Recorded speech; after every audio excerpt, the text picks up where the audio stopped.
prova, metodologia. Alguém tem alguma dúvida? Antes da gente começar a aula de hoje? Não?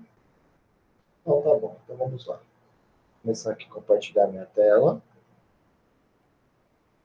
Antes que alguém me pergunte, eu ainda não corrigi as provas, tá? Pretendo fazer isso no final de semana. Então vamos lá. Aula 12. Eu quero começar com o seguinte questionamento, né? A gente já falou um pouquinho sobre isso antes, mas vamos começar com esse questionamento aqui. Vimos que se eu pego... antes de eu começar, deixa eu só dizer para vocês, essa aula de hoje não está no Sokoski, tá? Ela é baseada no livro do Guido Rizzi. Volume 1. É a parte de exponencial, tá? Agora eu não lembro direito qual que é o capítulo, mas é o capítulo de funções exponenciais, logaritma e derivada dessas funções. Bom, então vamos lá, a nossa pergunta, né? Vimos que se Q é um número racional, então a derivada da função x elevado a q é q vezes x elevado a q menos 1.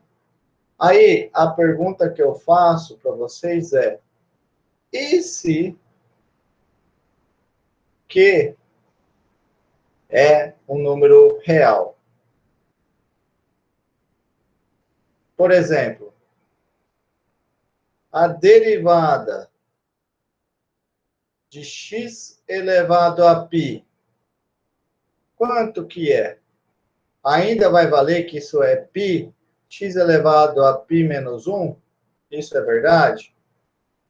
Vamos, nesta aula, tentar responder essa pergunta. Mas, antes, tem uma pergunta que vem antes da gente se perguntar quem é a derivada dessa função. Antes de se perguntar quem é a derivada dessa função, eu pergunto para vocês, quem é x elevado a π? Alguém pode me dizer, por exemplo, o que é 2 elevado a π? Alguém saberia me dizer o que é 2 elevado a π?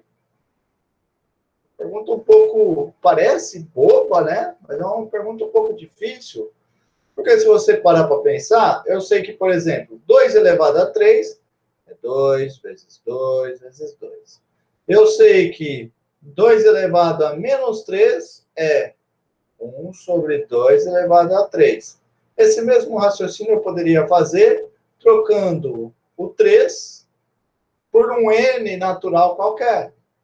Aí eu sei que 2 elevado a 1/3 é um número y, que eu sei que existe, tal que y ao cubo é igual a 2, certo? Esse raciocínio, tudo isso que eu estou falando aqui, segue análogo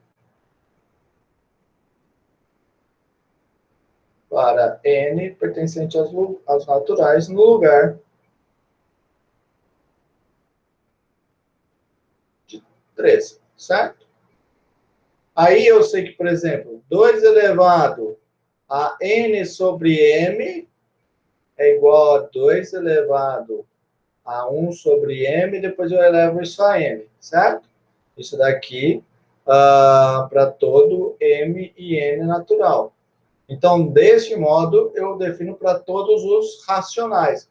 Mas, novamente, e quando é real? Um real que não é racional, por exemplo, o π. O π é um número real que não é racional. Como é que eu defino? Bom, como muita coisa em matemática, eu defino esse cara de uma maneira implícita. A gente vai fazer o seguinte, a gente vai garantir que existe esse cara, mas eu não sei quem é. tá?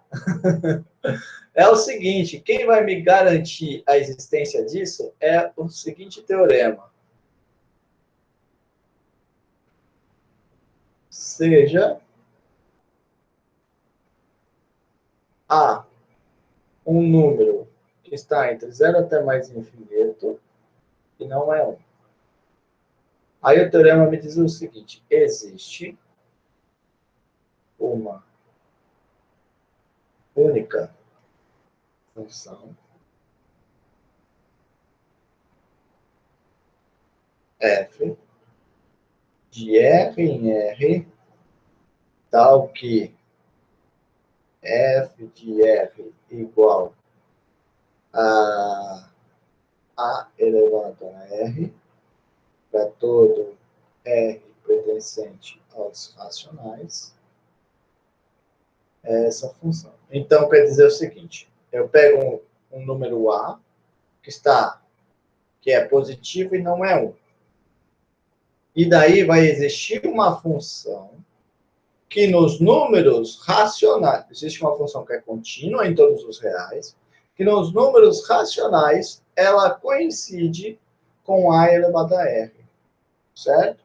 Então, por exemplo, vamos voltar no que a gente quer saber, né? O que é 2 elevado a R? Você faz assim, pelo teorema,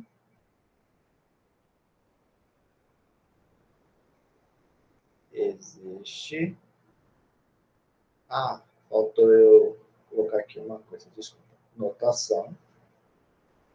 Existe essa função, e daí eu vou denotar quando o R é racional, o f de R é o A elevado a R. Então, quando eu tiver com um x que é real, eu vou denotar A elevado a x significa f aplicado em x, certo?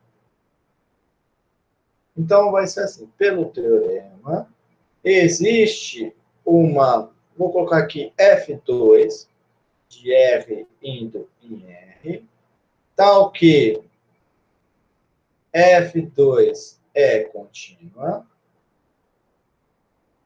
e F2 aplicado em R é igual a 2 elevado a R para todo R pertencente aos reais. Aí eu te pergunto, quem é o 2 elevado a π, né?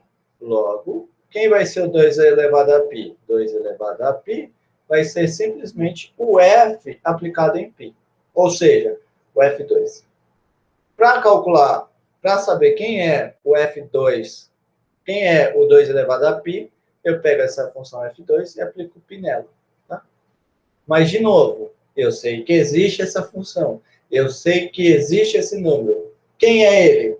Sabe-se Deus. Tá bom? Muito bem. Isso acontece muito quando a gente trabalha com números reais, tá? Por quê?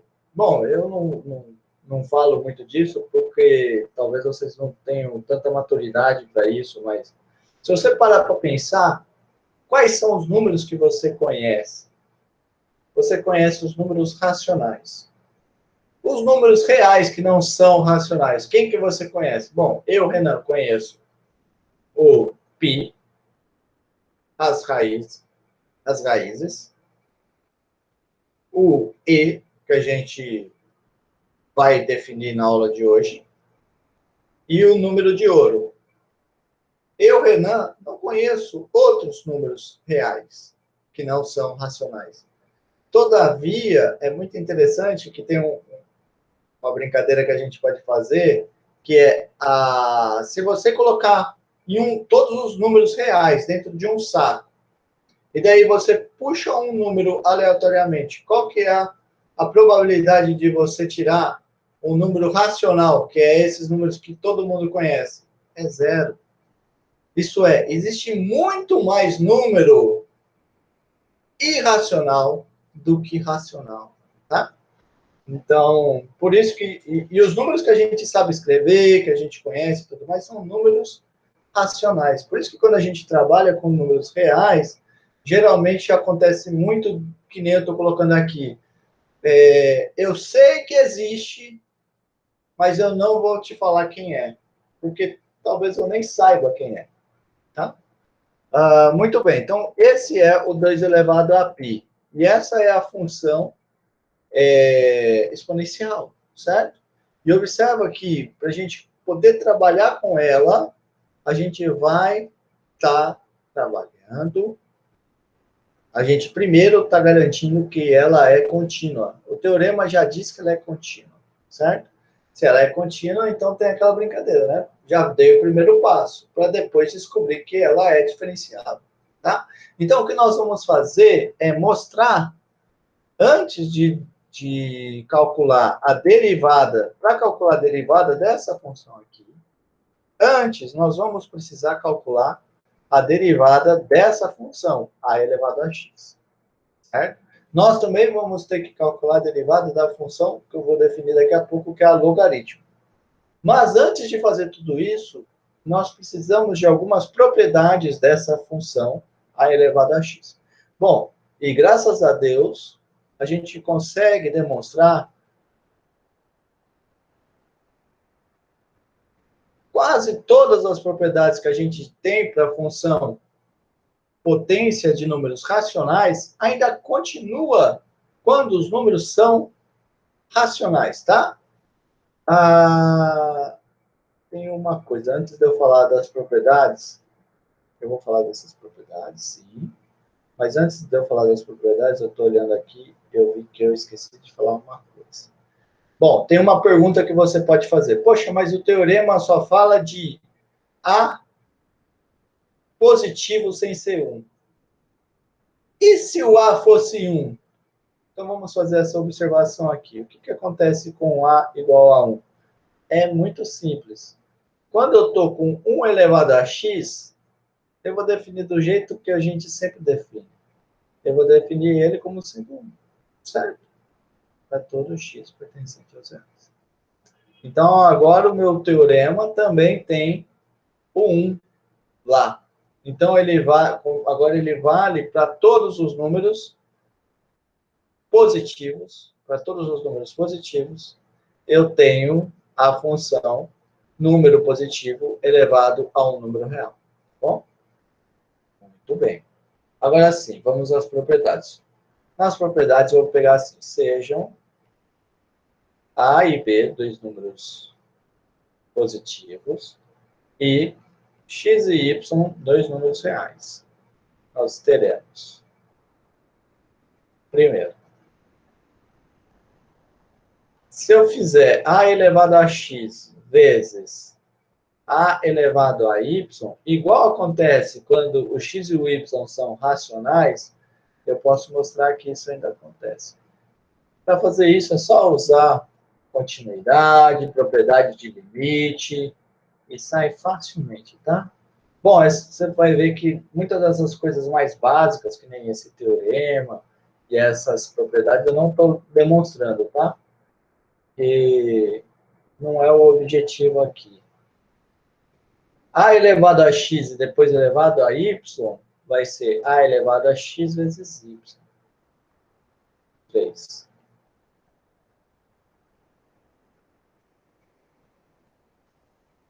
O 3 é o seguinte.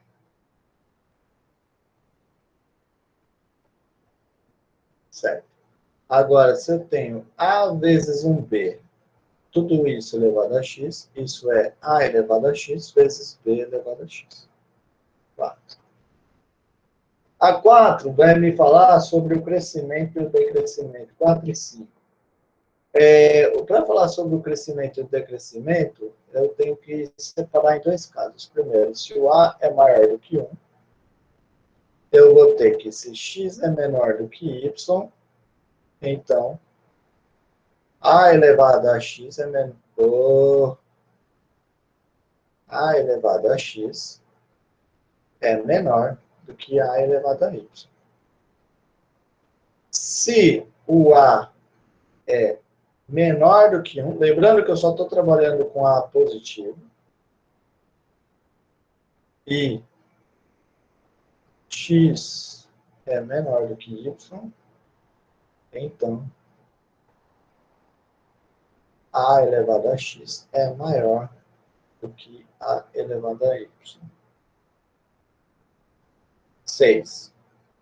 Agora eu vou falar sobre as assíntotas. O limite de x indo a mais infinito de a elevado a x é mais infinito. E o limite de x elevado a menos infinito de a elevado a x é igual a zero. Isso quando o a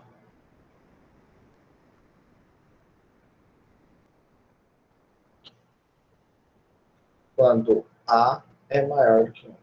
Quando a é menor do que 1, de x indo a mais infinito do a x é igual a zero. E o limite de x elevado a menos infinito de a elevado a x é igual a infinito. Então, trocou, certo? Onde era mais infinito agora dá zero, onde era zero agora dá mais infinito. Isso quando zero é menor do que a, menor do que 1. Tá bom? Então, dessas propriedades, né, principalmente da 4 até a 7, eu tenho que o gráfico das minhas funções são uma coisa assim. Se o a for maior do que 1, o gráfico vai ser uma coisa desse jeito.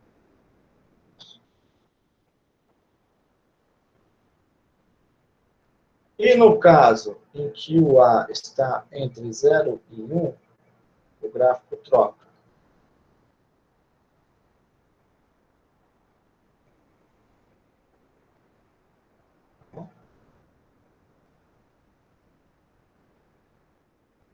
Aqui são os gráficos, então, das funções.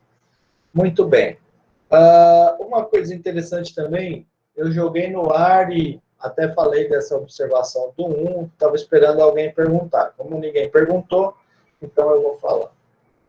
Alguém pode se perguntar, e no negativo, professor? E no negativo? Como que a gente faz? Porque você só está pegando o A positivo. E se o A for negativo? Aí eu te pergunto, o A negativo é definida a potência ainda para racional? Por exemplo, eu tenho a boa definição de menos 2 elevado a meio. Existe raiz quadrada de menos 2? Não. Raiz quadrada só está definida para número positivo. Certo? E por isso que nós, quando trabalhamos com potência, nós não trabalhamos com A negativo, apenas com A positivo, porque já na potência de números racionais, já falha, certo? Então não tem por que eu pensar no real se no racional já falha. Bom, muito bem. Vamos continuar. Agora eu vou falar daquela outra funçãozinha que eu disse que é muito importante, a função logaritmo.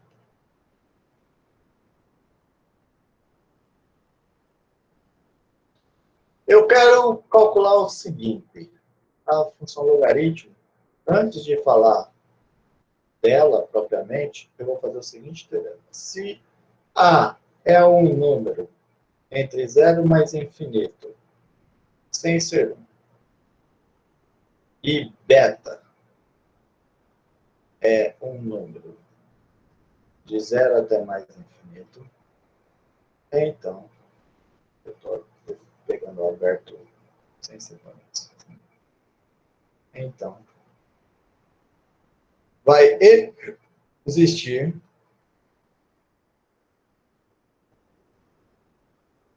então, existe um único gama pertencente aos reais, tal que a elevada a gama é igual a beta. Vamos ver a demonstração disso. Esse eu vou demonstrar. Esse número gama vai ser o meu logaritmo, tá? Vai ser o que eu vou denotar de log de beta na base A. Mas nós vamos ver isso daqui a pouco. Vejamos. Então, eu vou fazer o seguinte. Vou separar em dois casos para demonstrar isso. Caso A maior do que 1. Bom, nesse caso, eu tenho que o limite de x indo a mais infinito de a elevado a x é igual a mais infinito. E o limite de x indo a menos infinito de a elevado a x é igual a zero. Logo, vão existir x1, vamos escrever aqui como, né? Então eu não preciso desse logo. Existem x1 e x2 pertencentes aos reais, tais que... Bom, olha só. O meu beta, ele é maior do que zero. E o limite de a elevado a x é igual a zero. Então, pela definição de limite, vai existir um x1, tal que a elevado a x é menor do que beta. Certo? Por outro lado, o a elevado a x com x indo a mais infinito vai para mais infinito. Então, pela definição de limite a mais infinito, o meu beta vai ser menor, vai existir um x2 de modo que o meu beta é menor do que E. Não, né? Do que A elevado a x2. Tá bom? Muito bem. Então, eu tenho isso. Agora, o que eu vou fazer? Como? Agora, eu vou usar o teorema do valor intermediário. Como? Já usei como ali em cima, deixa eu abrir com outra palavra. Já que a função f de x igual a a elevado a x é contínua, pelo teorema, e vale esse cara aqui,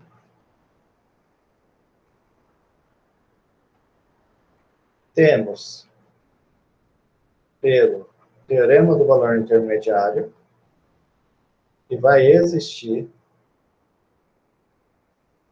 um número que eu vou chamar de gama, que está entre o x1 e o x2. Bom, aqui eu não vou colocar desse jeito, porque o x1 poderia ser menor que o x2, tá?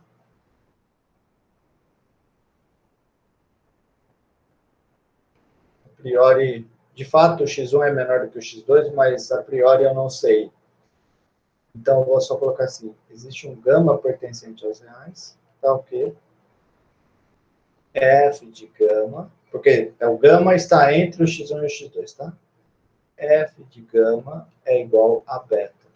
Mas quem que é o F de gama? O F de gama é o A elevado a gama. Então, A elevado a gama é igual a beta. Exatamente como eu queria. Bom, então eu mostrei que existe o gama.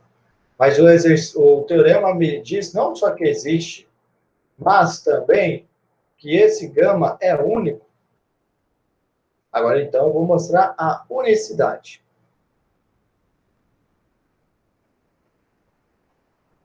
Para mostrar a unicidade, o que eu vou fazer? Eu vou supor que existem dois. Suponha. E depois eu tenho que mostrar que os dois são iguais. Suponhamos. Gama 1 e gama 2 pertencentes aos reais, tais que a elevado a gama 1 é igual a beta e também o a elevado a gama 2 é igual a beta. Bom? Aí, eu vou ter que mostrar que os dois são iguais. Para mostrar que os dois são iguais, o que eu vou fazer? Eu vou supor que eles são diferentes e vou chegar num absurdo. Vou chegar que isso não pode acontecer. Eles não podem ser diferentes. Então, eu posso fazer assim. Note que se gama 1 fosse diferente de gama 2, então eu teria que gama 1 é menor do que gama 2, estritamente, ou eu teria que o gama 2 é menor do que o gama 1. Mas se o gama 1 é menor do que o gama 2, pela propriedade que nós fizemos, e sabendo que o gama 1, que o A é maior do que 1, eu teria que A elevado a gama 1 é menor do que A elevado a gama 2. Mas isso não acontece. Por quê? Porque isso implicaria que A elevado a gama 1 é diferente de A elevado a gama 2. E eu estou supondo aqui, ó, que gama 1, A elevado a gama 1 é igual a A elevado a gama 2. Então, eu teria uma contradição.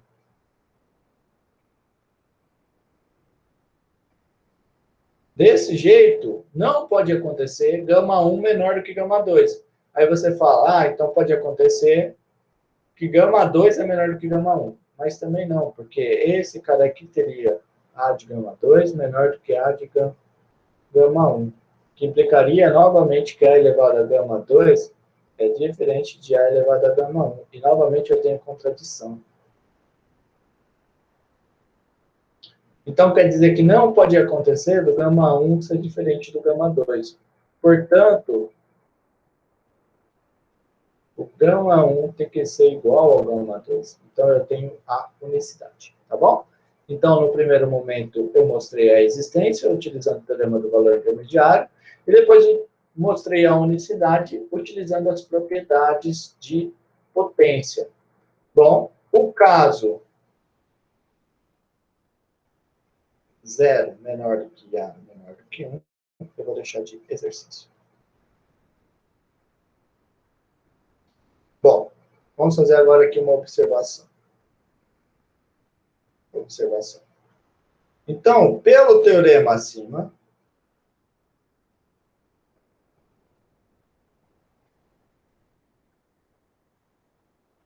sempre vai existir um único dados. Um A positivo e um beta positivo, vai existir um único gama, certo? Então, eu vou dar um nome para esse gama. Que nome que eu vou dar para esse gama? Eu vou dar um nome para ele de log de beta na base A. Porque ele é um único, então eu posso dar um nome para esse único cara. Tal que A elevado a gama é igual a beta. Deste modo, então eu defini o que é log de beta na base A. Quem é log de beta na base A? É o número, de modo que A elevado a log de beta na base A é igual a beta. Certo? Essa é a definição de logaritmo. Esse é o famoso logaritmo. Tudo bem? Muito bem. Então, agora, vamos tentar calcular alguns valores de logaritmo. Se a gente aprende a trabalhar, ou melhor, se a gente se acostuma um pouco com esse objeto novo. Então, primeiro, vou colocar aqui um exercício. Calcule. Item A. Logaritmo de 4 na base 2. Logaritmo de 1 sobre 2 na base 2. C. Logaritmo de 1 na base 5. Tá bom? Todos esses casos, o logaritmo sempre é, então, o único número que satisfaz essa propriedade. Joia? Então, vamos lá. Solução. O que eu vou fazer para fazer a solução? Bom, eu vou usar a única coisa que eu sei. Qual que é a única coisa que eu sei? A única coisa que eu sei é isso aqui. Então, é o que eu vou usar. Certo? Então, a única coisa que eu sei no item A é que a base 2 elevado a log de 4 na base 2 é igual a quanto? Bom, esse cara é igual ao beta 4. E 4 é a mesma coisa que 2 elevado a 2. Certo? Bom, agora que eu estou falando isso, eu estou pensando que talvez fosse importante eu ter colocado mais uma propriedade. Vou colocar aqui rapidamente.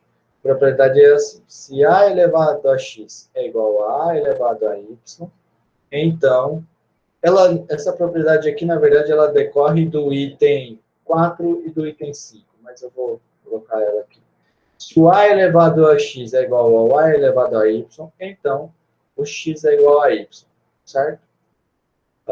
Muito bem. Então, eu tenho aqui, olha só o que eu tenho nesse exemplo. Eu tenho que 2 elevado a log de 4 na base 2 é igual a 2 elevado a 2, certo?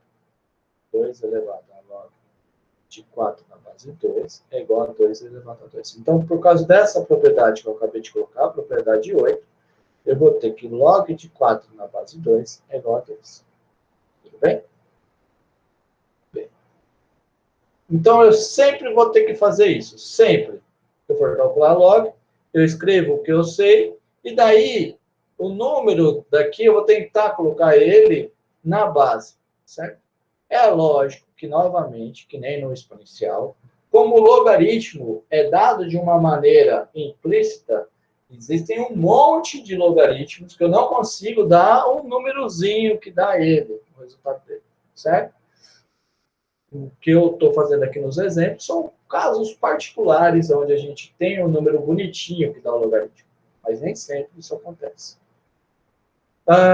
O outro, mesma coisa, a base é 2, então eu vou colocar 2 elevado a log de meio na base 2. Aí, isso é igual a meio. Aí, de novo, eu tenho que escrever o meio como sendo 2 elevado a alguma coisa. Bom, mas eu sei que meio é 2 elevado a menos 1. Então, eu vou ter que 2 elevado a log de meio na base 2 é a mesma coisa do que 2 elevado a menos 1. Então, eu acabo concluindo que log de meio na base 2 é o menos 1. Sim. Agora, eu vou colocar 5, que a minha base é 5, e log de 1 na base 5. E isso vai ser igual a 1, certo?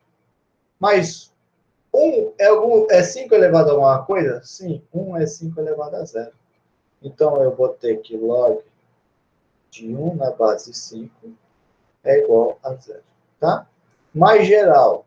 Você consegue mostrar uma coisa mais geral.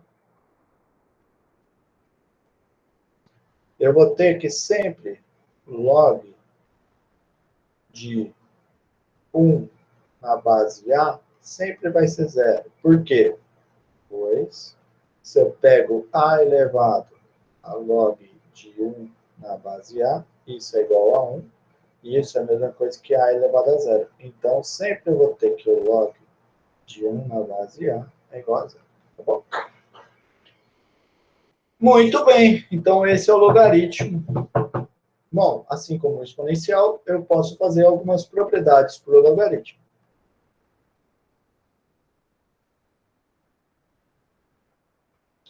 São elas. Se eu pegar A e B, números de 0 até mais infinito, sem ser 1, e alfa, beta, pertencente ao 0 até mais infinito, então, eu vou ter, primeiro, o logaritmo na base A de alfa vezes beta é igual ao logaritmo de alfa na base A mais o logaritmo de beta na base A. 2. Se eu pegar, isso aqui é muito importante, um número racional, faço beta elevado a k, número real, na verdade. Isso vai ser a mesma coisa que k vezes log de beta na base A. Para todo k pertencente aos reais. 3. A 3 eu mesmo fazer aqui. Demonstração dela. Log na base A de alfa sobre beta é a mesma coisa do que o quê? Bom, divisão, nós sabemos que é um produto. É alfa vezes 1 sobre beta. Pelo item 1, isso vai ser a mesma coisa que log de A na base alfa mais log de 1 sobre beta na base A. Mas eu sei que 1 sobre beta é a mesma coisa do que beta elevado a menos 1. Agora eu uso o item 2 e eu tenho que isso é a mesma coisa do que log de alfa na base A menos 1 vezes log de beta na base A. Mas menos 1 vezes isso é a mesma coisa que menos esse cara. Então, quer dizer, log de alfa sobre beta na base A vai ser log de alfa na base A menos log de beta na base A. Bem? Novamente, as questões de crescimento e decrescimento. Eu vou ter que, se A é maior do que 1 e beta é menor a, que eu estou inventando, alfa menor do que beta, então, se o A é maior do que 1, então a função é crescente.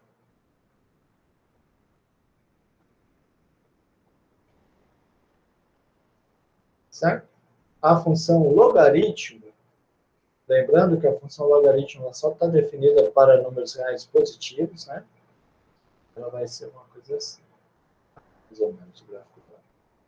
Sim. Se agora eu pego A entre 0 e 1, e alfa menor do que beta, agora acontece o contrário. Então, eu vou ter que o log de alfa na base A é maior do que o log de beta na base A. Bom? Então, essas são algumas das propriedades de funções logarítmicas. Bom, de novo, né? Eu falei para vocês que eu quero calcular a derivada daquela função a elevado a x. E eu também vou querer calcular a derivada da função log de x na base A. Bom, essa daqui, por definição, eu já sei que ela é contínua. E essa daqui, será que ela é contínua? Bom, eu vou colocar aqui o teorema, sem demonstração, que garante que ela é contínua. Teorema. Se A pertence a 0 até mais infinito, sem ser 1, e f é a função que eu estava falando, logarítmica, pega um x e o leva em log de x na base A. Essa função, log de x na base A,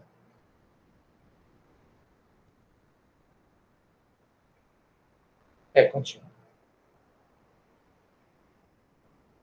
Bom, se ela é contínua, então eu posso começar a pensar na diferenciabilidade dela. Muito bem. Muito bem. Então, agora sim, vamos começar.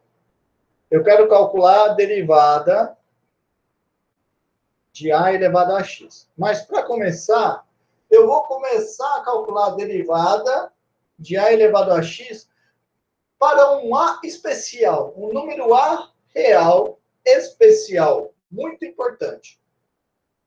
Quem é esse número? É o número E de Neper. Então, vou começar. Antes, então, preciso dizer quem que é esse número de Neper.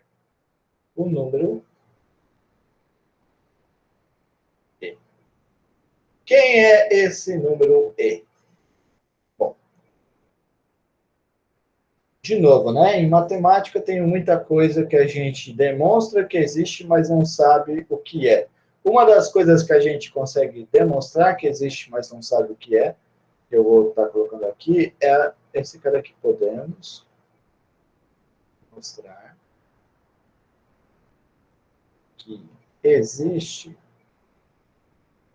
esse limite aqui. Limite de x indo a mais infinito da função 1 mais 1 sobre x elevado a x.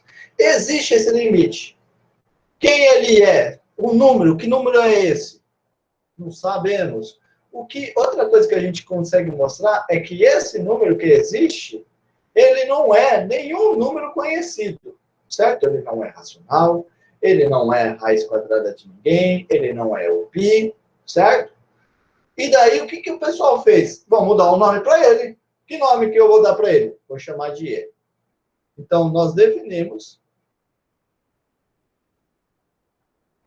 E como sendo esse limite. Então, quem que é E?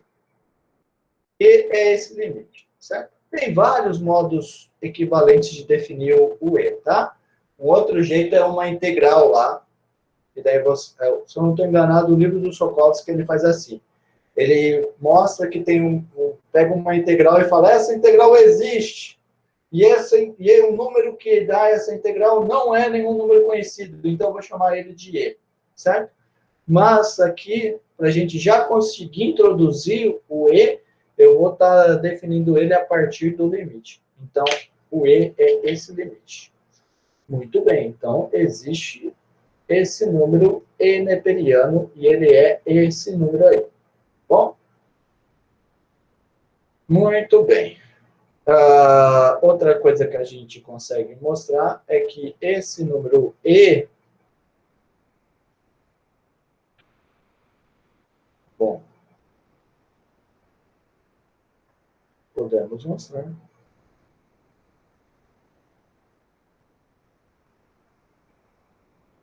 que esse número E, ele é maior do que 1. Como esse número é maior do que 1, então eu posso falar de logaritmo. E daí nós vamos denotar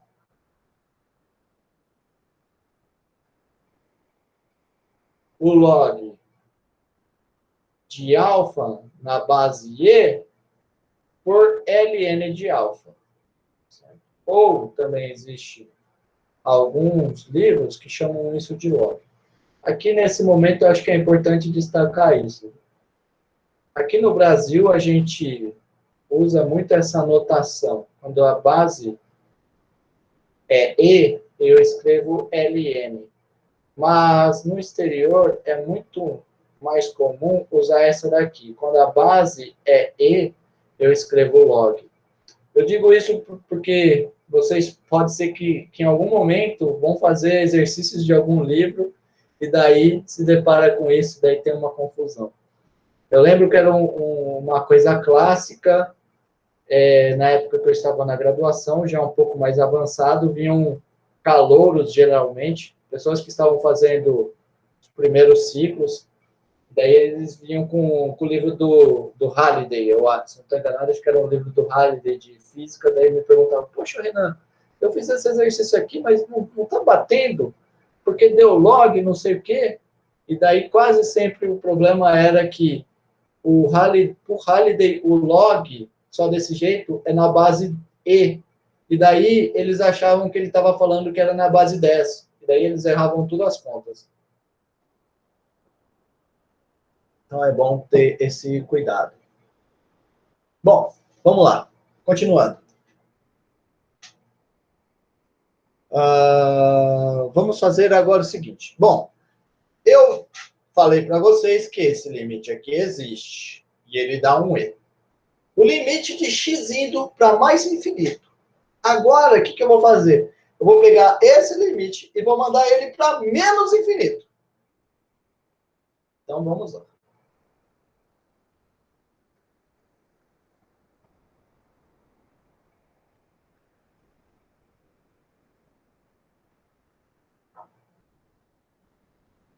Nossa, agora que eu falei da minha época de graduação, me senti tão velho.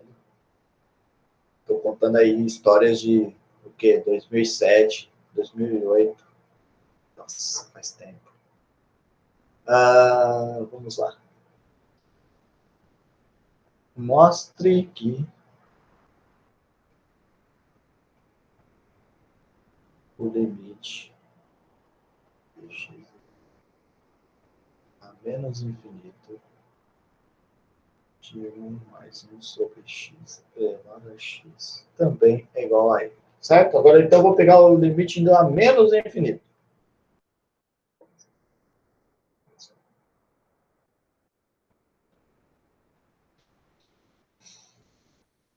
O que eu vou fazer aqui?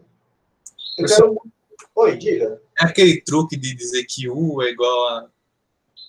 Isso. É algum valor aí que eu não lembro mais. Isso, eu vou fazer um truque aí. Exatamente. Porque esse limite aqui, eu tenho ele indo para mais infinito. Uhum. E aqui embaixo, eu tenho para menos infinito. Então, qual que é o truque? O truque é mudar essa variável para uma que vai para menos infinito. Certo? Para mais infinito, desculpa. Então, é o que eu vou fazer. Então, eu vou fazer o seguinte, eu vou denotar. Lógico que essa escolha aqui, se você quiser, desse jeito que eu vou colocar, vai ficar um pouco artificial, porque eu quero ganhar tempo. Mas, se você quiser, dá para você fazer algumas contas e você chega à conclusão que essa escolha que eu vou fazer é uma escolha apropriada. Tá? Então, eu vou denotar T como sendo o número menos x menos 1. Observa que se T é isso, eu vou ter, então, que o x é igual a menos t menos 1. Logo, observe que se eu tenho que o x vai para menos infinito, então, eu vou ter que o t, ó, se o x vai para menos infinito, então, o t vai para onde? O t vai para menos infinito, com menos, dá mais, então, mais infinito menos 1. Vai para mais infinito. Por outro lado, se o t vai para mais infinito, quando eu venho nessa expressão aqui, eu vou ter o quê? T vai para mais infinito. Então, eu vou ter mais infinito com menos, vai dar menos infinito. Menos infinito com menos 1 seria menos infinito. Então, o x vai para menos infinito. Bom, então, eu tenho isso daqui. Deste modo.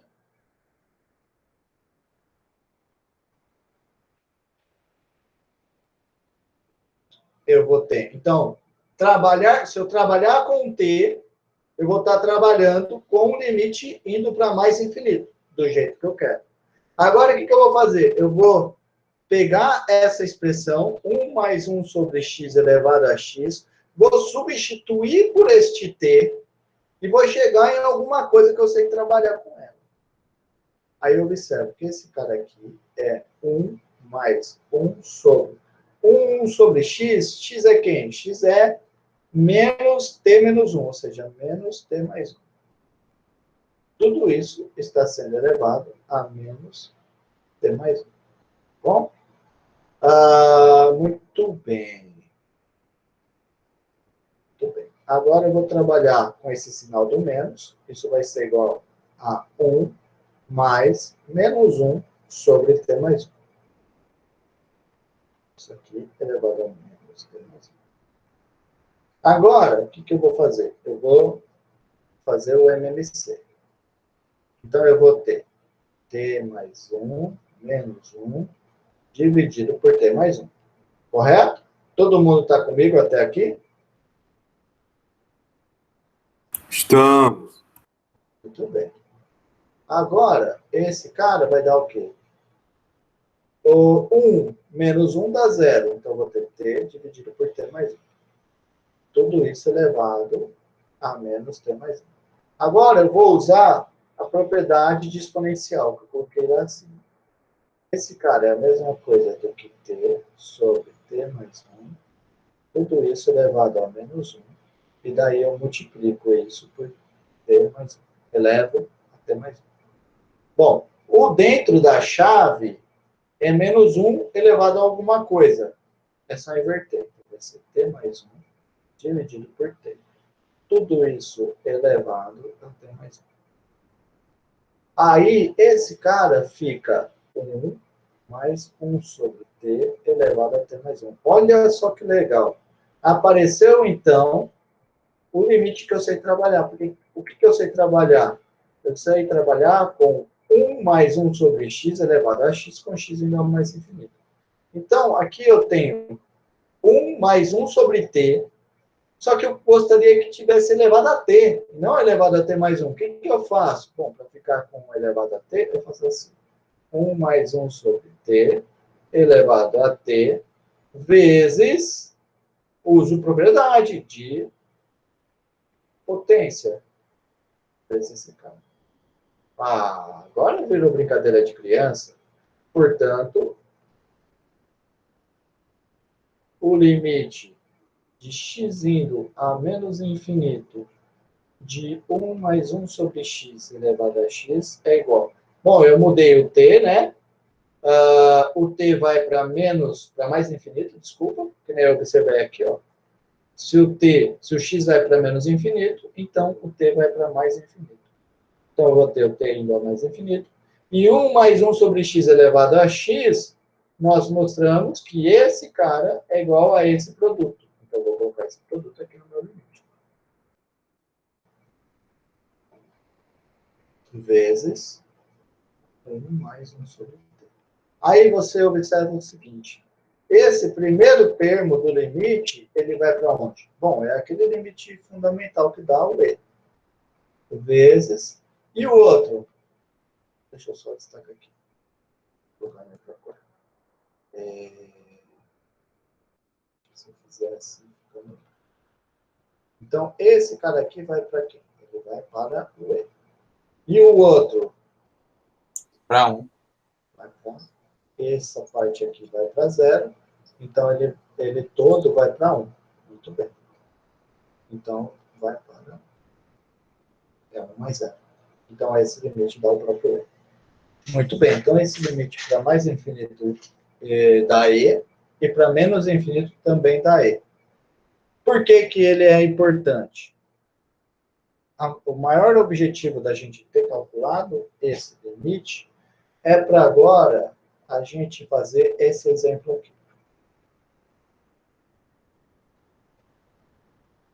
Observa que eu estou colocando tudo exemplo, só que, na verdade, esses exemplos têm uma sequência lógica para a gente chegar na derivada do exponencial. Calcule o limite de h indo a 0 de 1 mais h elevado a 1 sobre h. Agora eu vou calcular esse. Muito bem. Vamos lá, então. Solução. Para calcular esse limite, eu vou calcular limites laterais. A direita e a esquerda.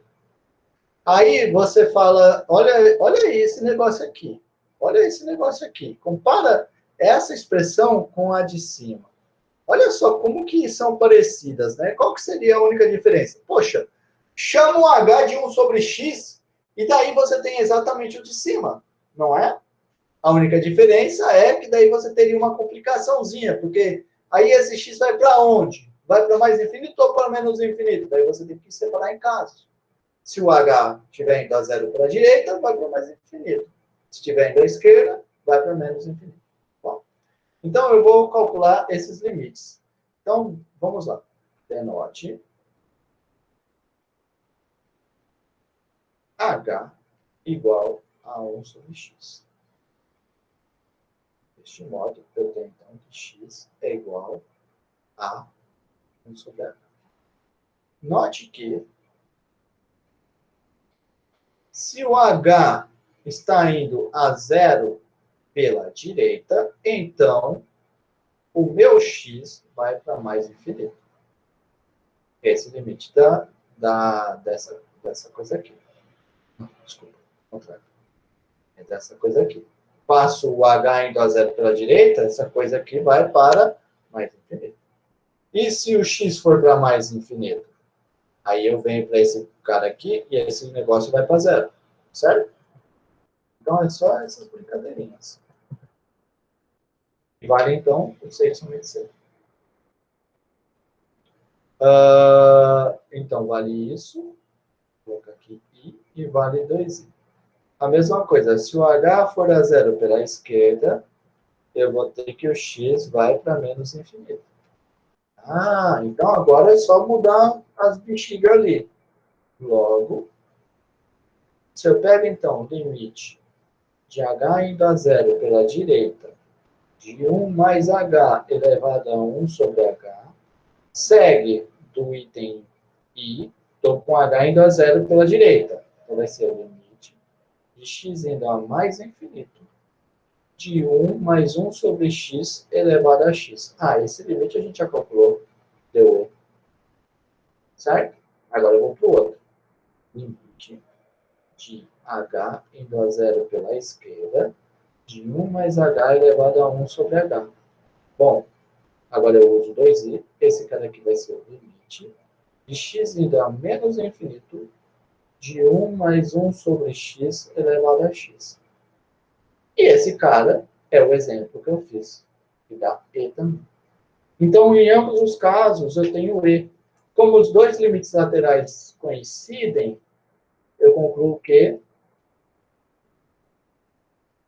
o limite de h indo a zero de 1 mais h elevado a 1 sobre h é o E. Tá bom? Muito bem. Ótimo. Agora que eu calculei esse limite aqui, eu estou pronto para calcular a derivada da exponencial na origem. Então, eu vou agora calcular a derivada da exponencial na origem. Depois de calcular a derivada da exponencial na origem, nós vamos conseguir calcular a derivada delas nos outros pontos. Mas observa que está tudo ligado. De novo, para fazer esse exemplo, eu precisei antes desse exemplo. E para fazer esse exemplo, eu precisei dessa definição do E. Tá bom? Agora vamos lá para o outro exemplo. Então, agora o exemplo vai ser o seguinte. Veja, f de x igual a e elevado a x. Calcule f' no zero.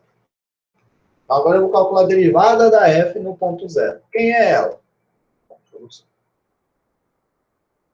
Bom, observa que ela vai ser f' do zero. Quem é o f' do zero? É o limite de h indo a zero da f de h menos f de zero sobre h. Certo? Definição de derivada. Mas esse é o limite de h indo a zero elevado a h menos e elevado a zero. Dividido por h. Bom, mas isso, h, isso vai ser, então, o limite de h indo a zero de e elevado a h menos 1 sobre h. Agora, novamente, eu vou ter que fazer uma mutretinha aqui. Qual que é a mutreta? Eu vou querer fazer aparecer esse limite aqui de cima, certo? 1 mais h elevado a 1 sobre h. Então, para isso, o que eu vou fazer? Eu vou querer que apareça aqui embaixo, no lugar desse h, eu vou querer que apareça alguma coisa que é um log de uma coisa mais 1, tá? Esse log é um truquezinho. De novo, se a gente tivesse mais tempo, eu ia mostrar para vocês como que a gente chega nesse truque.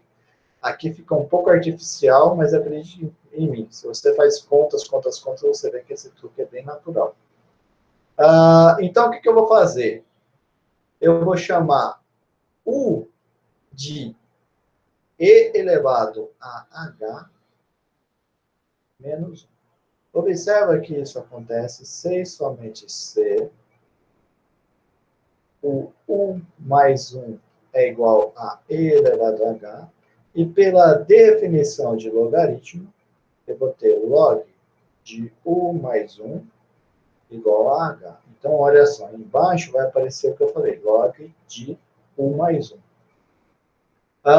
Ainda, eu quero que vocês observem o seguinte, se eu tenho que H vai para zero, então, olha só pela definição do U. O U vai para onde? O exponencial é contínuo. Então, vai para E elevado a zero menos 1. Mas E elevado a zero dá 1. 1 menos 1 dá 0. Se o U vai para zero, então eu vou estar indo para log de U de 0 mais 1. Log de 0 é 0. Oh, peraí. Log de 1, desculpa. Log de 1. U mais 1. Log de 1 é 0. Só deixa eu corrigir aqui uma coisa para a gente manter a notação, né? Acho que eu falei que a gente ia usar essa notação aqui do LN, não do log. Eu vou manter ela. Então, vamos lá. Vamos usar a notação do LN para ninguém se confundir. Apesar que eu, Renan, no meu dia a dia, uso mais a log.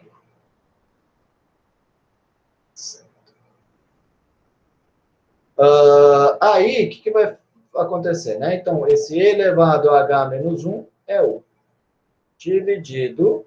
Agora, esse h, bom, esse h, ele é o Ln de U mais 1. Olha agora a sacada. Agora vai ficar bem claro por que a gente escolheu esse cara. Esse é limite de h indo a zero. Ó, observa que U é a mesma coisa do que eu posso colocar 1 aqui, 1 sobre U, certo? 1 sobre U é a mesma coisa que U. Então, escrever esse cara vezes Ln de U mais 1. Agora, olha só, esse cara é a mesma coisa do que o limite de x de h. É U, né? Aqui já é U.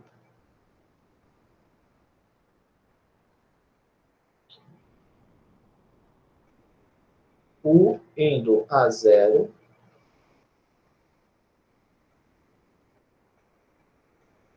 U indo a zero de 1 sobre Ln de U mais 1 elevado a 1 sobre U.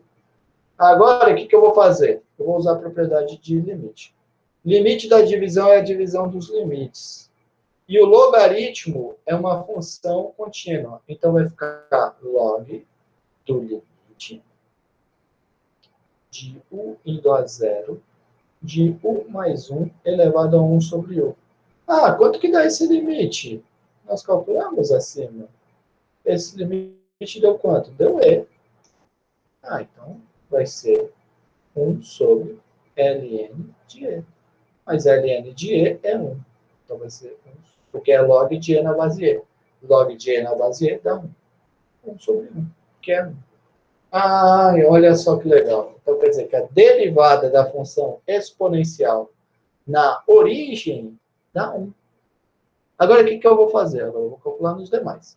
Antes de calcular nos demais, eu quero observar o seguinte. Na verdade, o que nós mostramos fundamentalmente aí é que o limite de h indo a zero de e elevado a h menos 1 dividido por h, que é desse cara aqui, ó, esse limite aqui, ó, a parte importante é esse cara aqui, ó. Esse limite aqui dá 1. E é ele, esse limite, é o que vai me ajudar a calcular a derivada do exponencial. Vale ressaltar aqui que a derivada do exponencial é uma das coisas mais importantes da matemática. Porque ele tem uma propriedade muito interessante. Qual a propriedade que ele tem? Ele tem a propriedade que a derivada dele é ele mesmo. Ele é a única função com essa propriedade. Que a sua derivada é ele mesmo. Até mesmo, esse é um outro jeito de definir a função exponencial. Porque existe um resultado de equações diferenciais que te garante quando é que existe uma função que a derivada dela é igual a uma coisa. E daí ele é o resultado que... Então, quer dizer, existe uma função que a derivada dela é igual a ela mesma. Isso a gente consegue mostrar. Quem é ela? Bom, ela é o exponencial. Muito bem. Estou vendo que eu estou falando de uma coisa aqui um pouco avançada para vocês. Desculpa. Estou me empolgando e acabo falando coisas que não precisaria ter falado. Vamos lá. Item B. A derivada do logaritmo. Quem ela é? Observa que eu estou aqui trabalhando sempre na base E, tá? Para trocar de base é um pouquinho mais chato.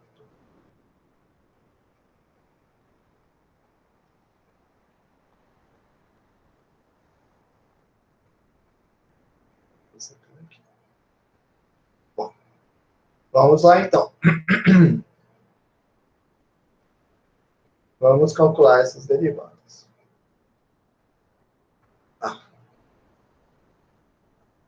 Calcular a derivada da exponencial. Então, vamos lá. E de x, exponencial de x. Quem que é a derivada desse cara? De h indo a zero, de exponencial de x mais h, menos exponencial de x. Tudo isso dividido por h. Aí eu observo o seguinte, propriedade de exponencial. Exponencial de x mais h é exponencial de x vezes exponencial de h. Menos exponencial de x, que é a mesma coisa que exponencial de x vezes tudo isso dividido por h. Aí observa que eu tenho agora um fator comum. Quem que é o fator comum? É o exponencial de x. Eu vou ter exponencial de x vezes EH menos 1. Tudo isso dividido por h. Então isso é o limite de h indo a zero, de e elevado a x, tudo isso vezes e elevado a h. Aí esse cara aqui, nós já calculamos o limite dessa parcela aqui. Quem é ela? Esse limite deu 1. Né? Então, esse limite vai para onde? Vai para e elevado a x vezes 1. Ou seja, é exatamente o e elevado a x. Olha só que legal. Calculamos a derivada do exponencial. Agora, vamos calcular a derivada do logaritmo.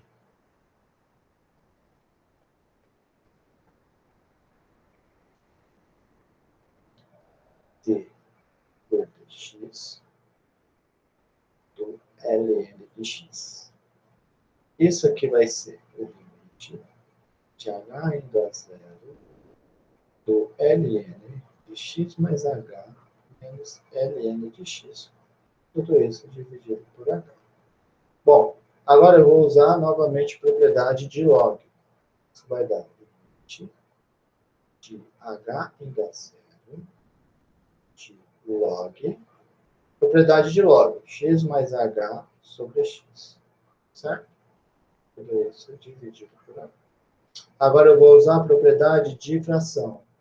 De h indo a zero, 1 sobre h vezes o log de x mais h sobre x. Agora, eu vou fazer o seguinte. Esse x mais h sobre x, eu vou reescrever isso. Por propriedade de fração, isso é a mesma coisa do que 1 mais h sobre x. Tá bom? Agora, eu quero, nesse momento, utilizar o quê? Eu quero utilizar esse limite aqui. Limite de h indo a zero, de 1 mais h elevado a 1 sobre h dá e. Certo? Então, vamos lá. Para usar ele, eu vou ter que mudar essa variável aqui. Eu vou chamar ela de u. Então, eu vou fazer o seguinte. Eu vou chamar u, vai ser o meu h sobre x. Observa que se u é h sobre x, então h é u vezes x. Eu quero que vocês observem também o seguinte. Se o meu h está indo a zero, então o meu u vai para zero. E se o meu u vai para zero, então o h vai para zero. Desse jeito, eu posso, então, mudar esse limite, escrever limite de u indo a zero, de 1 sobre... Quem é h? H é x vezes u, log de 1 mais 1. Agora eu uso propriedade de fração. Isso vai ser 1 sobre x vezes 1 sobre u, log de 1 mais u elevado a nada. Igual a limite de u indo a zero. Agora eu vou usar a propriedade de log. Isso vai ser log 1 mais u elevado a 1 sobre u. Agora, observa que o meu limite está variando em u. Não depende de x. Então, isso vai ser 1 sobre x. Limite desse log. O log é uma função contínua. Então, o limite eu posso passar para dentro do log.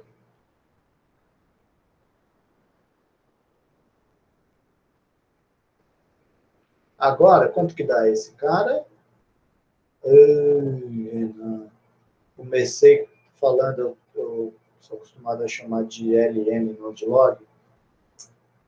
Desculpa, eu sou acostumado mais a chamar de log do que de LN. Eu escrevi todos os LNs como log. Deixa eu apagar aqui. Foi isso.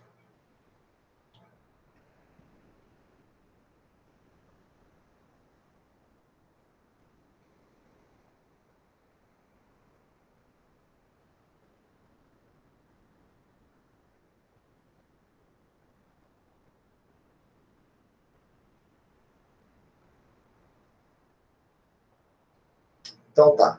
Vezes. Então, Professor, no caso, esse x ele tem que ser diferente de zero, né? sim. Ó, o x ele é estritamente maior do que zero.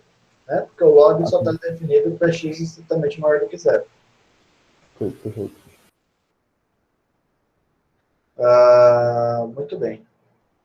Agora, então, esse cara aqui vai ficar log de quem que dá o limite de dentro? O limite de dentro dá o E. E quem que é?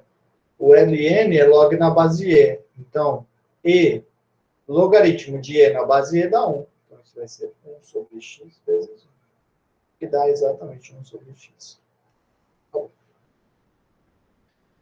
Tudo bem? Então, o que nós acabamos de fazer? Acabamos de calcular a derivada do exponencial e a derivada do logaritmo. Tem um outro jeito de calcular a derivada do logaritmo, que é usando o teorema da função inversa. Mas nós ainda não fizemos ele, então, por isso que eu optei a fazer desse jeito. Muito bem. Muito bem. Agora, qual é o nosso próximo objetivo? Deixa eu escrever aqui o objetivo. Agora eu vou ter que dar uma pausa nas funções exponenciais, fazer uma outra ferramenta para voltar. Mas eu vou mostrar por que eu vou fazer essa pausa nesse objetivo. Calcular nosso objetivo 1. Lógico, nós começamos tudo isso porque a gente quer calcular a derivada de x elevado a π, por exemplo, né? Quer calcular a derivada dessa função. Daí eu falei para vocês, confiem em mim. Se eu tiver a derivada de a elevado a x e a derivada de log de x na base a, para qualquer base, eu consigo calcular esses x elevado a π, certo? Muito bem. Então, o que eu preciso primeiro? Preciso calcular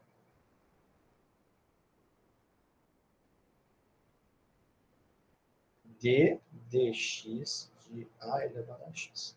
O que eu vou fazer agora para calcular a derivada de a elevado a x? Eu vou escrever esse a de uma maneira, esse a elevado a x, de uma maneira especial. Note que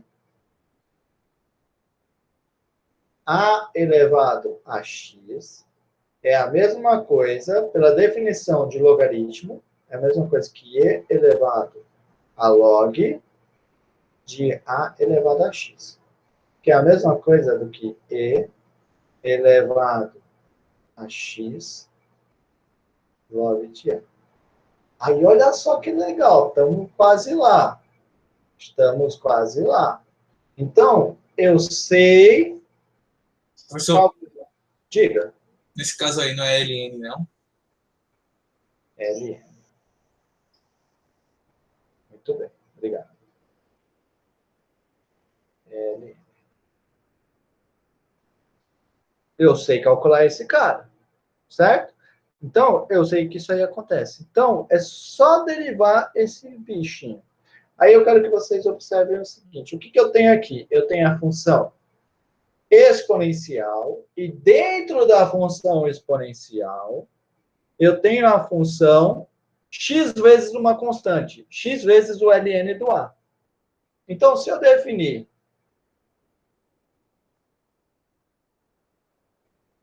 deixa eu só ver as notações para depois coincidir. Se eu definir g de x como sendo a função x vezes o ln de A e f de x como sendo e elevado a x, só para não fazer confusão, em vez de chamar de x, eu vou chamar isso aqui de y. Temos que a elevado a x vai ser o quê? Vai ser e elevado a g de x. E, por sua vez, pela definição da f, isso é f aplicado em g de x.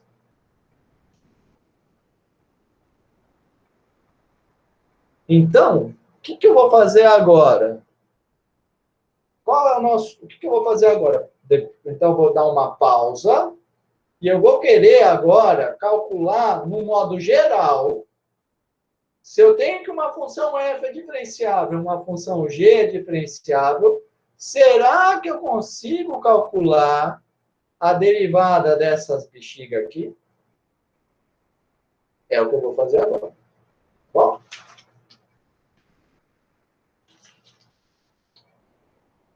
muito bem.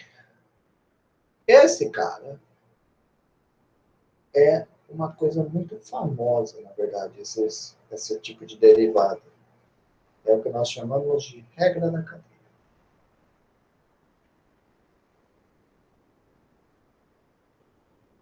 Bom, eu espero que vocês já tenham visto isso, mas eu vou colocar aqui novamente.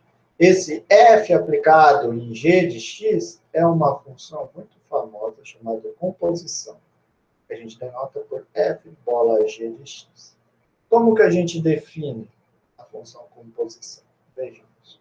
Bom, a gente tem aqui uma função domínio de g contido em reais.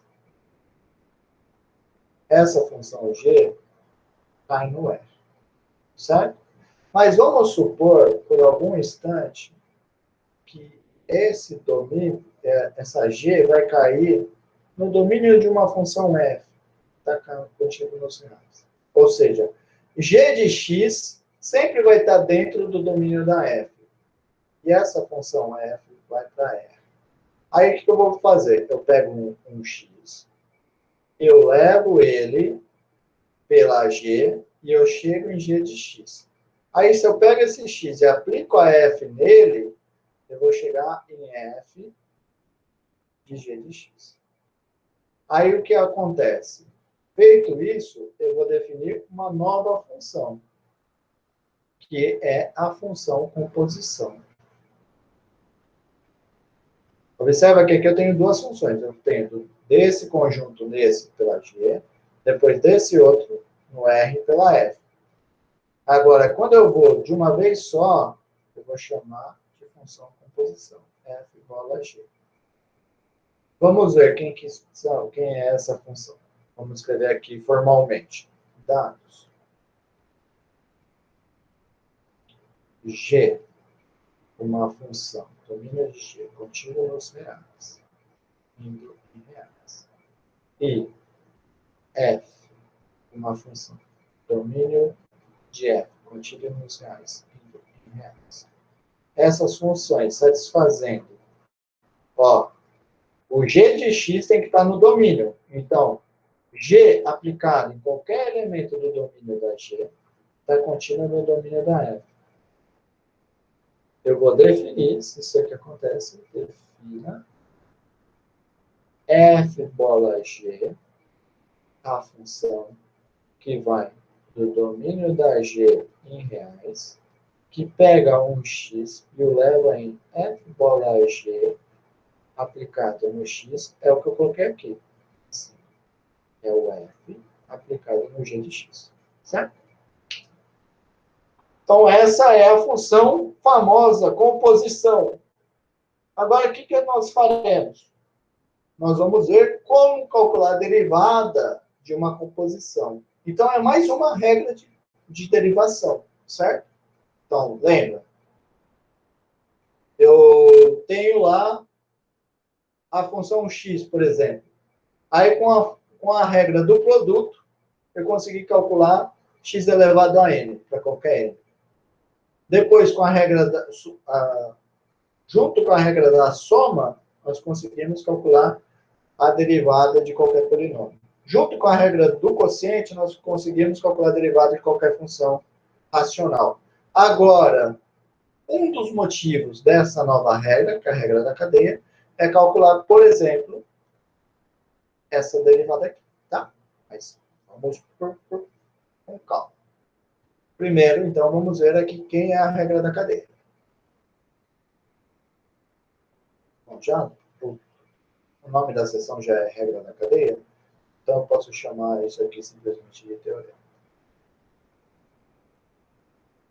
Quem é a regra da cadeia? Sejam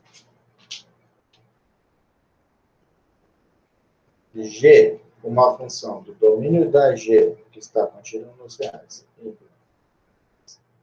e F, uma função que vai do domínio da F.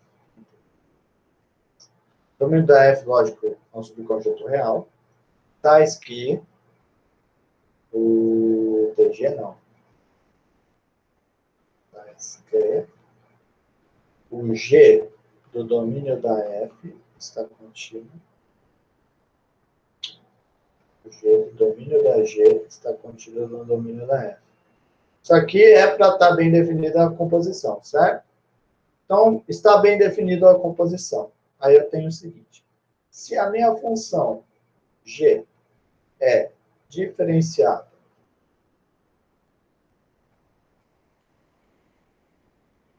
em x0 e f é diferenciável em g de x0, então f bola g é diferenciável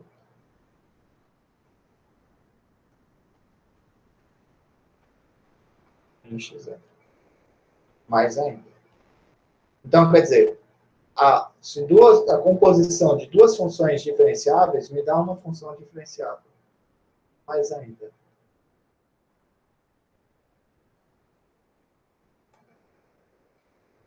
A f bola g no x0 vai ser f' no x0 vezes f por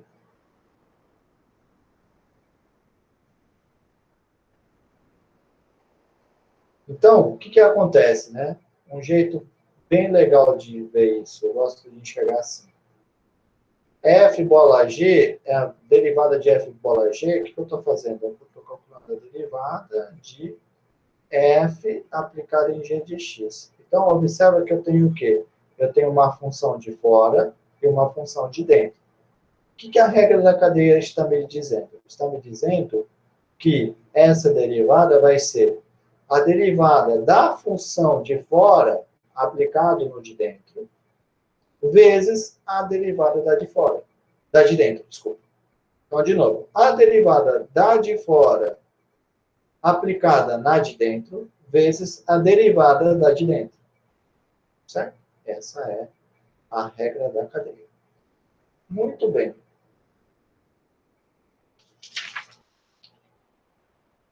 Pensando se eu já demonstro ela ou se é mais produtivo eu fazer alguns exemplos antes de demonstrar. Eu vou fazer exemplo, porque só temos mais 10 minutos de aula, então eu vou fazer exemplos e na próxima aula eu volto com a demonstração.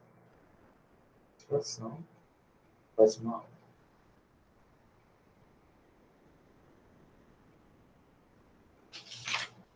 Mesmo porque eu acho que nos exemplos vocês conseguem enxergar melhor o que eu estou dizendo.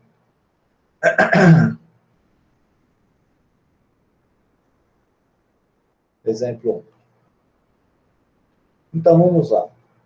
Vou voltar no que eu queria. Dado A, um número que está entre 0 e mais infinito, e não é 1, calcule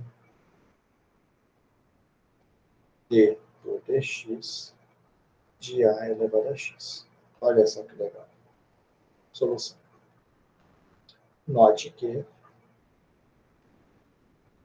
A elevado a x é a mesma coisa do que E elevado... Já fiz essa conta, né? Mas vou fazer ela de novo. A ln de A elevado a x, que por sua vez é E elevado a x vezes ln de A. Aí o que eu vou fazer? Sendo h de x igual a A elevado a x e vírgula, eu vou chamar de g de x a função x vezes ln de A e f de x, y, né? E elevado a y, temos a função g e a função f são diferenciadas. E eu tenho que a função h de x é igual a h de x é esse cara aqui, e elevado a x vezes ln. Então, é e elevado a g de x. Que, por sua vez, então, vai ser f aplicado em g de x. Certo? Eu tenho isso. Aí, eu faço assim. Como f e g são diferenciáveis, segue da regra da cadeia,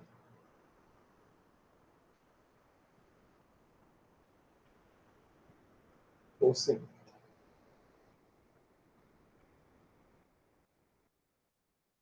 Segue o seguinte. Vou fechar um parênteses aqui.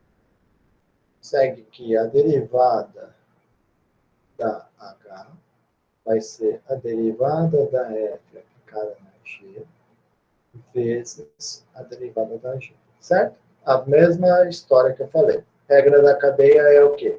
Derivada da de fora aplicada na de dentro vezes a derivada da de dentro. Aí, agora, eu faço assim, já que... Professor, Diga. se fosse naquela notação do D sobre D, seria DF sobre DG? Já passou essa observação. Essa observação ela é interessante. Eu ia deixar para fazer na próxima aula, mas eu posso fazer já. Essa notação é interessante para dar um outro jeito de encarar a regra da cadeia. Mas já faço já. Bom, aí o que eu vou ter? Já que derivada das funções. Quem é a derivada da G? A derivada da G é x vezes uma constante. Derivada da x dá 1. Então, vai ser simplesmente a constante. E a derivada da f, derivada da exponencial. Derivada da exponencial é a própria exponencial. Já que isso daqui acontece, então eu vou ter o seguinte. Eu vou ter que a derivada da h vai ser... Então, f' aplicado em g de x. Então, f' aplicado em y dá e elevado a y. Então, vai ser e elevado a g de x. Vezes a g', ln de A. Quem que é a g? A g, ela é aqui, x ln de A. Então, vai ser x ln de A vezes ln de A. Que, por sua vez, vai ser, então, e elevado a ln de A elevado a x. Que, por sua vez, então, vai ser A elevado a x, pela definição de ln, vezes ln de A. E acabou. Portanto,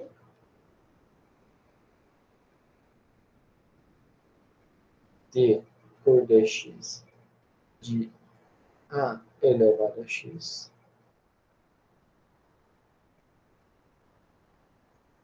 é igual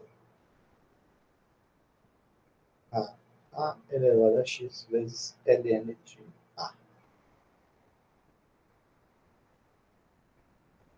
Tudo bem?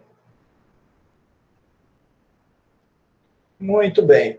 Antes, só um pouquinho, antes de eu eu fazer o que o colega comentou, vamos fazer aqui mais 2 exemplos. Por exemplo, se eu quisesse, então, calcular d de x de 2 elevado a x, o que eu poderia fazer? Bom, eu, Renan, como não gosto de decorar nada, eu só decoro a derivada do exponencial e a derivada do logaritmo. Então, eu, Renan, o que eu faria? Eu, Renan, faria assim. Isso é d dx de e elevado a ln. Bom, se é eu, Renan, eu escreveria log, mas ln 2 elevado a x, por sua vez, é d dx de e elevado a x, ln de 2. E daí, novamente, né? Eu tenho aqui exponencial e uma função dentro. Então, a derivada disso vai ser o quê? A derivada do de fora. O de fora era exponencial. Então, a derivada do exponencial é ele mesmo. Vezes o de dentro. Derivada de x vezes ln de 2. Tá? Ln de 2. Aí, esse cara aqui, e elevado a x vezes ln de 2, a gente já fez essa conta. É 2 elevado a x.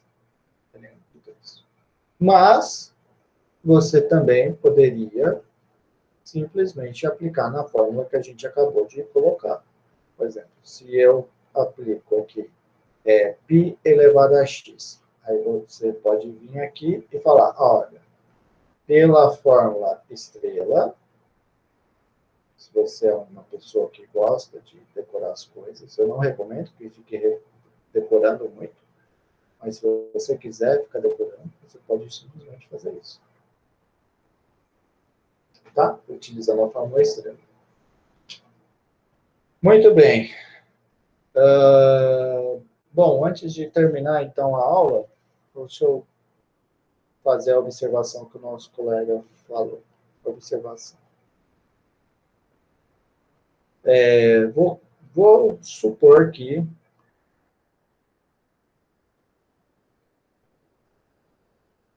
y é igual à função f aplicada em g de x.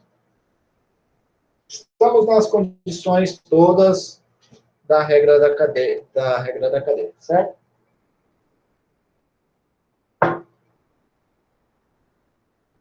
Com f e g nas hipóteses da regra da cadeia.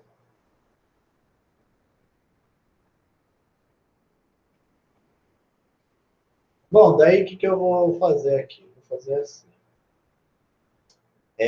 Sabemos que, pela regra da cadeia,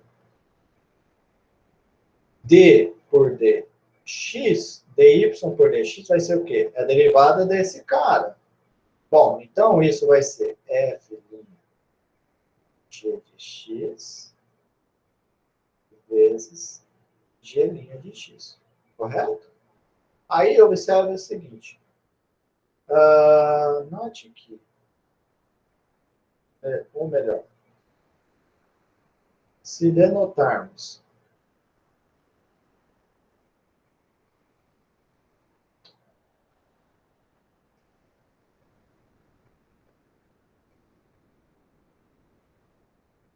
u por g de x, temos que y é igual a f de u, certo? Logo, eu tenho que du por dx é a g' de x e dy por du é o f' de u. Mas o u é a g de x, então é f' aplicado em g de u. Então, se eu volto agora nessa expressão aqui, vou chamar de 2 estrelas, voltando em 2 estrelas, temos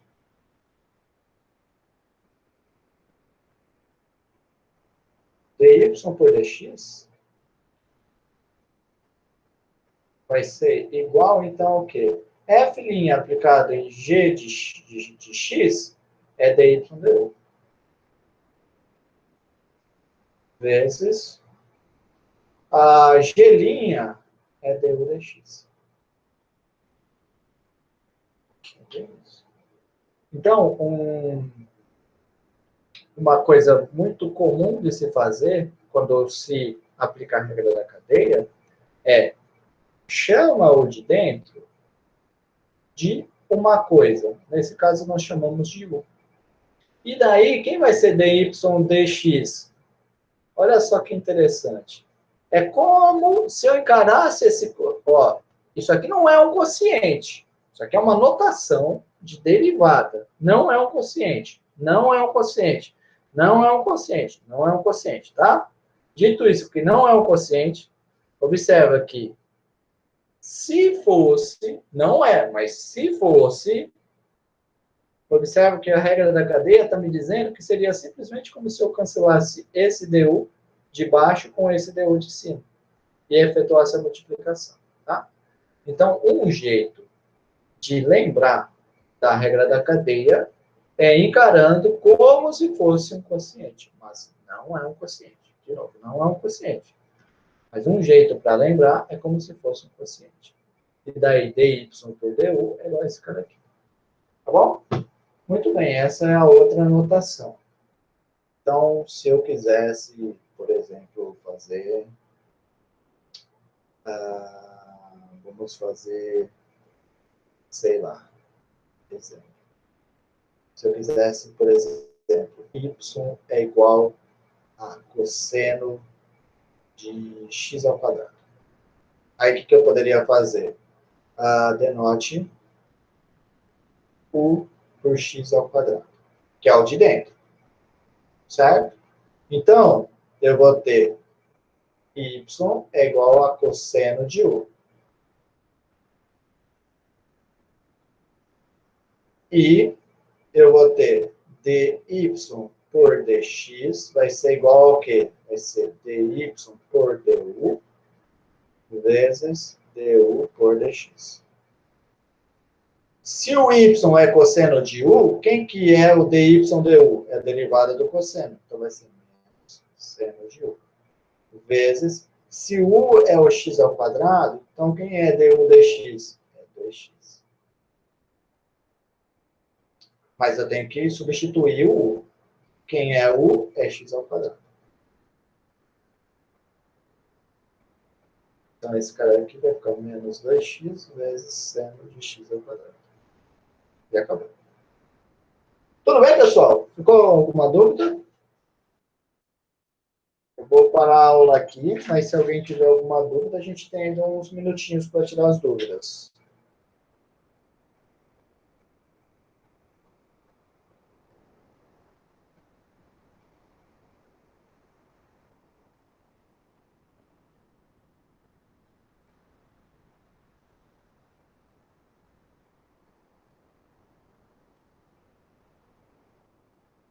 Muito bem, se ninguém tem mais nenhuma dúvida, então eu vou encerrar a transmissão. Desejo para vocês um bom dia, bons estudos e, de novo, se o AVA voltar ao ar, eu coloco a aula lá, se não voltar, eu mando no e-mail, tá bom? Tchau, tchau, até mais. Professor, Oi. opa, o senhor está seguindo agora, no caso ainda é o Sokovski, né? O senhor comentou no começo, acho que do Dorize, acho que é meio confuso. Mas essa parte da regra da cadeia é o Sokovski, né? Isso. Eu fiz o Guidolize para fazer função exponencial. Agora, a regra da cadeia, eu voltei para o Sokovski. Depois, eu vou voltar novamente para o Guidolize no momento que eu for voltar a calcular fazer aquelas consequências de derivada de exponencial. Por exemplo, o que é a derivada de x elevado a π. Aí eu vou voltar para o Guidolize. Tudo bem? Tá, perfeito. Tranquilo. Muito bem, então, pessoal. Bom final de semana aí, galera. Salve, salve.